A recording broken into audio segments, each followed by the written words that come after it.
Welcome to teaching Pathshala and it's me your educator Jyoti. आज इस video में हम बात करने वाले हैं माइक्रोबायोलॉजी के बारे में और ऑब्वियसली ये आईसीएमआर के एग्ज़ाम के लिए सीरीज़ चल रही है। जितना भी मेन पोर्शन होता है मैं कोशिश कर रही हूँ कि आपको वीडियो के मीडियम से पहले तो उन मेन पोर्शन के बारे में आपको इन्फॉर्मेशन दिया जाए, फिर उससे रिलेटेड हम कुछ क्वेश्चन को भी सॉल्व करेंगे। तो आज का जो हमारा टॉपिक है, क्योंकि माइक्रोबायोलॉजी थोड़ा ब्रॉडर बेसिस से पूछा जाता है। ब्रॉडर बेसिस कहने का मतलब ये है कि कंसेप्ट बेसिस पे नहीं, मतलब कि बहुत ज़्यादा रेंज में पूछा जाता है। मतलब कि माइक्रोबायोलॉजी का सिलेबस थोड़ा सा लेंदी फॉर्म में पूछा जाता है, यानी there are so many different things जिसके बारे में जो है आईसीएमआर में पूछा जाता है रिगार्डिंग दी माइक्रोबायोलॉजी। तो आज जो है हम बात करें मेनली हिस्ट्री ऑफ माइक्रोबायोलॉजी के बारे में, यानी कौन सी चीज़ या कौन सा कंट्रीब्यूशन किस साइंटिस्ट के थ्रू दिया गया, इसके ऊपर कम से कम भी आपको जो है 3 से 4 क्वेश्चन मिल जाएंगे आईसीएमआर में। एंड फॉर दैट रीज़न मैं आपको कुछ लिस्ट प्रोवाइड कर रही हूँ। कोशिश यही है कि उन्हीं लिस्ट में से जो है आप मैक्सिमम चीज़ों को याद कर लें, क्योंकि वो काफ़ी फेमस चीज़ें हैं और उनसे क्वेश्चन आते रहते हैं, चाहे आईसीएमआर हो या कोई और एग्ज़ाम हो। तो इस वीडियो में जो है हम पहले थ्योरी के बारे में डिस्कस करेंगे, उसके बाद लास्ट में हम कुछ प्रीवियस ईयर क्वेश्चन भी डिस्कस करेंगे जो कि आईसीएमआर से पूछे गए हैं। So let's proceed. तो सबसे पहले जब भी हम माइक्रोबायोलॉजी के बारे में बात करते हैं तो वहाँ पे बहुत से ऐसे साइंटिस्ट हैं जिनका अलग अलग बेसिस पे कंट्रीब्यूशन देखा गया था, और ये कंट्रीब्यूशन वेरी ऑब्वियसली बहुत ज़्यादा इंपॉर्टेंट हो जाता है। ये हमें चीज़ों को समझने में भी मदद करता है और ये आपके एग्जाम में भी अच्छा खासा पूछा जाता है। तो सबसे पहले अगर हम बात करते हैं सबसे पहले कंट्रीब्यूशन की, तो यहाँ बोला है first golden age of microbiology. तो ये पहला गोल्डन एज था माइक्रोबायोलॉजी का, लगभग 1857 से लेकर 1911 तक। इस बीच में बहुत सी चीज़ों की डिस्कवरी हुई, उसके बारे में हम बात कर लेते हैं। जैसे कि पैस्चर के बारे में अगर हम बात करते हैं, लुईस पैस्चर जो है, इनका नाम फर्मेंटेशन के लिए बहुत मतलब इम्पॉर्टेंट तरीके से जो है याद रखा जाता है, क्योंकि इन्होंने फर्मेंटेशन का कंसेप्ट दिया था। ठीक है, तो फर्मेंटेशन जो मेथड है इसकी डिस्कवरी पैस्चर नहीं की थी। नेक्स्ट इन्होंने जो है स्पॉन्टेनियस जनरेशन को डिसप्रूव किया था। स्पॉन्टेनियस जनरेशन का मतलब ये था कि एक टाइम ऐसा था जब लोग ये मानते थे कि जिन चीज़ों में लाइफ होती है वो चीज़ें नॉन लिविंग से अराइज हुई हैं, और इस चीज़ को स्पॉन्टेनियस जनरेशन का नाम दिया गया। लेकिन पैस्चर ने इस चीज़ को डिसप्रूव किया। उनका ये कहना था कि लाइफ कभी भी नॉन लिविंग से नहीं आ सकती है, मतलब कि life can not arise from non living things. उन्होंने ये कहा था कि लाइफ एक प्री एग्जिस्टिंग लाइफ से आएगी, एंड सक्सेसफुली वो इस स्पॉन्टेनियस जनरेशन की जो थ्योरी थी उसे डिसप्रूव करने में जो है सक्सेसफुल हो गए। एंड फाइनली इन्होंने बायोजेनेसिस की थ्योरी दी। बायोजेनेसिस ये कहती है कि एक लाइफ जो है प्री एग्जिस्टिंग लाइफ से ही ओरिजिनेट होगी, लिविंग चीज नॉन लिविंग से अराइज नहीं हो सकती है। इन्होंने ये कहा था लिविंग चीज के लिए प्री एग्जिस्टिंग लिविंग चीज ही चाहिए। ठीक है, इतना ही नहीं, पैस्चर ने जो है पैस्चराइजेशन का भी एक कंसेप्ट दिया था, जिसको कि मतलब मेनली एक स्टरिलाइजेशन टेक्निक होती है जिसमें हम मिल्क को जो है अगर एक पर्टिकुलर टेम्परेचर के बेसिस पे बॉईल करते हैं तो उसमें से मैक्सिमम माइक्रोब्स का एलिमिनेशन हो जाता है, एंड चांसेस होते हैं कि वो जो लिक्विड जिससे पैस्चराइज किया गया है वो काफ़ी टाइम तक जो है मतलब कंटामिनेटेड नहीं रहेगा माइक्रोब से।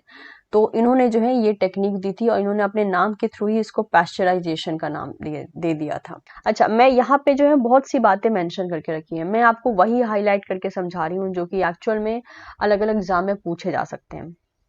तो लिस्टर ने क्या किया था, एंटीसेप्टिक सर्जरी का कंसेप्ट दिया था। ठीक है, नेक्स्ट कोच, जिसे हम रॉबर्ट कोच कहते हैं, उन्होंने जर्म थ्योरी ऑफ डिजीज दी थी। नेक्स्ट नाइसर ने जो है नाइसीरिया गोनोरिया के बारे में डिस्कवरी की थी। अगेन कोच के बारे में बात करें हम, रॉबर्ट कोच के बारे में, तो उन्होंने प्योर कल्चर का भी मतलब कंसेप्ट दिया था। नेक्स्ट कोच ने माइकोबैक्टीरियम ट्यूबरक्लोसिस की भी डिस्कवरी की थी, इसलिए कभी कभी हम ट्यूबरक्लोसिस को कोच बैसिली भी कहते हैं या ट्यूबरक्लोसिस बैसिली भी कहते हैं, तो इस बात को ध्यान रखिएगा। ठीक है, नेक्स्ट कोच ने और क्या किया था, इन्होंने विब्रियो कॉलेरी का भी डिस्कवरी किया था। ठीक है, मतलब समहाउ इनके मतलब जिस चीज का नाम इनके नाम के साथ जोड़ा जा रहा है, मतलब फर्स्ट टाइम यही थे जिन्होंने इन सब चीजों के बारे में बताया था। ठीक है, तो कोच के बारे में हमने सारी चीजें देख ली कि उन्होंने क्या क्या किया था। नेक्स्ट बात करते हैं, फिनले ने येलो फीवर के बारे में कहा था। ये एक तरीके से आप कह सकते हो थोड़ा सा लेस इंपॉर्टेंट है, चलेगा। ये इंपॉर्टेंट आता है, हेस ने जो है एगर यानी सॉलिड मीडिया के बारे में बताया था। फैगोसाइटोसिस का कंसेप्ट, ठीक है, जिसे कि आज हम बहुत अच्छे तरीके से समझते हैं। फैगोसाइटोसिस का कंसेप्ट मैकनिकॉफ ने दिया था, काफी इंपॉर्टेंट है ये। ग्राम ने जो है, जिसे हम हैंसन क्रिस्टियन ग्राम कहते हैं, इन्होंने ग्राम स्टेनिंग प्रोसीजर के बारे में बताया था। नेक्स्ट, स्टीरिश ने जो है स्टीरिया कोलाई के बारे में बताया था।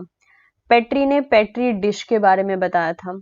कीटासाटो ने कोलेस्ट्रीडियम टिटेनिका सब फर्स्ट टाइम जो है मतलब इनके थ्रू ही पता चला था। नेक्स्ट अगर हम बात करते हैं, इंडलिच ने जो है थ्योरी ऑफ इम्यूनिटी दी थी, ठीक है। विनग्रेड स्काई ने जो है सल्फर साइकिल के बारे में बताया था। शिगा ने शिगेला के बारे में बताया था। इसके अलावा नेक्स्ट अगर बात करते हैं, चैगस ने ट्रिपैनोसोमा क्रूजी के बारे में बोला था। ओके, तो ये कुछ यहाँ पे लिस्ट हो गई जिसके बारे में आपको पता होना चाहिए। काफी इंपॉर्टेंट पार्ट जो है यहाँ पे हमें देखने को मिलता है। यहाँ पे भी कुछ कुछ बातें बोली गई हैं, जैसे कि पैस्चर ने जो है डेमोन्स्ट्रेट किया था that life did not arise spontaneously from non living matter, और इसी तरीके से जो है इन्होंने स्पॉन्टेनियस जनरेशन को डिस्प्रूव किया था। इन्होंने एक एस शेप का मतलब कि एक फ्लास्क लिया था, जिसे हम स्वान नेक फ्लास्क कहते हैं। उसके थ्रू इन्होंने बहुत से मतलब कि अलग अलग बेसिस पे एक्सपेरिमेंट परफॉर्म किए। उसके बाद इन्होंने स्पॉन्टेनियस थ्योरी को डिस्प्रूव किया, ठीक है। जोसेफ लिस्टर ने he performed surgery under the antiseptic condition using the phenol and proved that microbes caused surgical wound infection। तो लिस्टर ने जो है यहाँ पर सक्सेसफुली एक एंटीसेप्टिक कंडीशन, एक एंटीसेप्टिक कंडीशन वो होता है जिसमें कि आप ये कह सकते हो कि जहाँ पर सेप्सिस नहीं फैलेगा, यानी समहाउ माइक्रोब्स का प्रेजेंस वहाँ कम रहेगा। तो उन्होंने एंटीसेप्टिक कंडीशन को दिखाया था लोगों को बाय यूजिंग द फिनॉल, ठीक है। और इस तरीके से इन्होंने जो है ये चीज भी ये चीज भी प्रूव की थी कि माइक्रोब्स एक्चुअल में जो है वुंड में इन्फेक्शन कॉज कर सकते हैं। रॉबर्ट कोच अगेन, इन्होंने भी बहुत सी चीजों की डिस्कवरी की थी and his experiment step for direct linking a specific microbes to a specific disease, जिसे हम कहते हैं germ theory of disease. Although germ theory of disease में बहुत से पोस्टुलेट्स हैं, ठीक है। कोशिश करूंगी मैं कि अगर मुझे मौका मिले तो मैं आपके सामने जर्म थ्योरी ऑफ डिजीज का पूरा एक लेक्चर प्रेजेंट करूं। तो इनके अकॉर्डिंग जो है स्पेसिफिक माइक्रोब जो है एक टाइप के स्पेसिफिक डिजीज के लिए रिस्पॉन्सिबल होते हैं, ऐसा कंसेप्ट जो है रॉबर्ट कोच ने दिया था। नेक्स्ट बात करते हैं जिसे हम कहते हैं second golden age of microbiology, जो कि 1940 से लेकर 1980s तक चली थी। इसमें भी बहुत इंपॉर्टेंट डिस्कवरीज हुई थी, जैसे कि फ्लेमिंग, चेन एंड फ्लोरे ने जो है पेनिसिलिन की डिस्कवरी की थी। वैक्समैन ने स्टेप्टोमाइसिन की थी, ठीक है। हेंसन क्रेब ने chemical step of Krebs cycle के बारे में बताया था। इसके अलावा अगर हम बात करें और इम्पॉर्टेंट चीज, जैसे कि हो गया मेडावर ने एक्वायर्ड इम्यून टॉलरेंस के बारे में बताया था। Apart from this, Sanger and Gilbert ने टेक्निक बताई थी फॉर सीक्वेंसिंग डीएनए। ये कुछ इंपॉर्टेंट हो गई। नेक्स्ट, टोंगावा ने जो है जेनेटिक्स ऑफ एंटीबॉडी प्रोडक्शन के बारे में बात किया था। ये कुछ इंपॉर्टेंट हो गए। जैसे मैंने कहा था मेन जो चीजें हैं वो मैं आपको हाईलाइट करके बता दूंगी। नेक्स्ट देखते हैं third golden age of microbiology, जो कि 1990 से लेकर 2010 तक कंसीडर की जाती है। अब यहाँ पे बहुत सी चीजें हैं जो कि आप समहाउ जिस पे फोकस कर सकते हो। जैसे कुछ एग्जांपल की अगर बात करते हैं तो मुलिस ने polymerase chain reaction that amplify the DNA, तो पॉलीमरेज चेन रिएक्शन के बारे में जो है इन्होंने बताया था। नेक्स्ट अगर बात करें यहाँ पर और एक इम्पॉर्टेंट हो जाता है, मार्शल एंड वैरन ने जो है हेलिकोबैक्टर पाइरोली को एज अ डिस्कवर फैक्टर की तरह सामने रखा था as the cause of the peptic ulcer, ठीक है, क्योंकि पेप्टिक अल्सर जो होता है हेलिकोबैक्टर पाइरोली के थ्रू कॉज होता है, और ये कंसेप्ट मार्शल एंड वॉरेन के थ्रू रखा गया था। नेक्स्ट अगर हम बात करते हैं तो बैरन एंड मोंटागिनियर ने जो है डिस्कवरी की थी HIV की। अपार्ट फ्रॉम दिस, एक और इम्पॉर्टेंट यहाँ पे चला आता है जिसे हम बोलते हैं टू, जिसे हम मेनली जो है यो 2 कहते हैं या 2 यो भी कहते हैं, ठीक है। इन्होंने बहुत इंपॉर्टेंट अपना रोल निभाया था in the treatment of malaria, और इस पे ऑलरेडी ICMR एक बार क्वेश्चन पूछ चुका है। ICMR ही नहीं, as per I remember 1-2 exam और में जो है मतलब कुछ एक आध एग्जाम ऐसे भी हुए जहाँ पे इनका नाम मेंशन करके आपसे पूछा गया कि इनका कंट्रीब्यूशन किसमें था। तो इन्होंने जो है आर्टेमिसिनिन का मेनली डिस्कवरी किया था, जो कि मलेरियल पैरासाइट को इनहिबिट करता है और समहाउ एक मलेरिया के ट्रीटमेंट के लिए एक बहुत ही सक्सेसफुल स्टेप माना जाता है। तो ये डिस्कवरी जो है यूयू 2 ने किया था, या फिर कोई बुक इसे 2 यो भी कहता है, ठीक है। तो ये कुछ इंपॉर्टेंट चीजें हो गई जो कि आपको ध्यान में रहनी चाहिए। और भी मेरे पास लिस्ट है, जैसे कि हो गया एडवर्ड जेनर ने जो है स्मॉल पॉक्स वैक्सीन की डिस्कवरी की। इसके अलावा विलियम हार्वे ने जो है ब्लड सर्कुलेशन के बारे में बताया। ब्लड के बारे में कार्ल लैंडस्टर्नर ने बताया। रॉबर्ट हुक ने माइक्रोस्कोप का कंसेप्ट दिया। एंटोनी वैन ल्यूवेनहॉक ने माइक्रो ऑर्गेनिज्म का कंसेप्ट दिया। एडवर्ड जेनर ने ऑब्वियसली, जैसे मैंने यहाँ पे मेंशन किया था, स्मॉल पॉक्स वैक्सीनेशन के बारे में बताया था।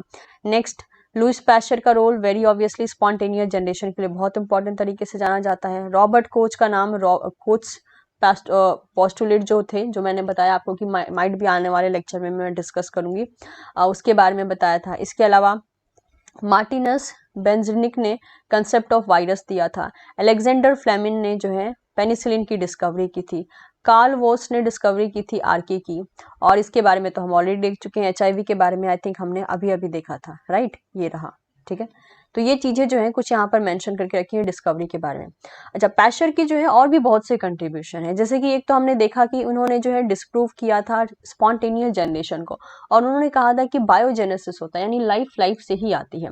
इसके अलावा इन्होंने पैस्चराइजेशन प्रोसेस के बारे में बताया था। It is a type of the sterilization of the product such as the milk, wine to make it safe for consumption and improve its keeping quality. तो पैस्चराइजेशन एक ऐसा टेक्निक होता है, मेनली स्टरीलाइजेशन टेक्निक होता है, जिससे मिल्क एंड वाइन को हम पैस्चराइज करते हैं ताकि उनकी जो लाइफ है वो थोड़ी बढ़ जाए और वो सेफ रहे कंजम्पशन के लिए in terms of health and quality. Okay, इसके अलावा इन्होंने कंसेप्ट दिया था अल्कोहलिक फर्मेंटेशन का, यानी फर्मेंटेशन का भी कंसेप्ट पैस्चर ने ही दिया था। He made the development और the discovery of vaccines. इन्होंने बहुत सी वैक्सीन की भी डिस्कवरी की थी, जैसे कि vaccine for the anthrax, fowl cholera as well as rabies, ठीक है। इन तीनों के लिए वैक्सीन जो है पैस्चर ने ही डिस्कवर किया था, और ये बहुत से एग्जाम में ऑलरेडी पूछा जा चुका है। कभी एंथ्रैक्स को लेकर पूछ लिया जाता है, कभी कॉलेरा को, कभी रेबीज को लेकर पूछा जाता है। इतना ही नहीं, इन्होंने कॉम्प्लेक्स मीडिया का भी इंट्रोडक्शन दिया था, मतलब कि इन्होंने इंट्रोड्यूस किया था। अब कॉम्प्लेक्स मीडिया क्या करता है, समहाउ बैक्टीरियल कल्चर में जो है मेनली मदद कर रहा होता है कॉम्प्लेक्स मीडिया। तो ये कुछ कंट्रीब्यूशन है। पैस्चर के कंट्रीब्यूशन इतने ही नहीं है, और भी बहुत ज्यादा है। ये कुछ मेन कंट्रीब्यूशन है जो कि हम पैस्चर को लेकर स्टडी करते हैं। तो ये हो गई कुछ हिस्ट्री ऑफ माइक्रोबायोलॉजी। जैसे कि कहा जाए अगर एक तरीके से, तो there are so many different history. तो कोशिश की है मैंने यहाँ पर जितना हो सके उतना, मतलब जो है मैं आपके सामने प्रेजेंट कर सकूं। फिर भी आई विल बी ट्राइंग कि कोच के बारे में जो है आने वाले टाइम में कुछ अगर पॉसिबिलिटी हो तो कुछ लेक्चर प्रोवाइड किया जा सके, बिकॉज रॉबर्ट कोच को भी लेके बहुत से क्वेश्चंस बनते हैं। चलिए अब कुछ क्वेश्चन को देख लेते हैं। पहला है, the women scientist who won Nobel prize in 2015 for her discovery on the novel therapy against the malaria is। तो इनका नाम मैंने आपको बताया था, दैट इज यो टू, ठीक है।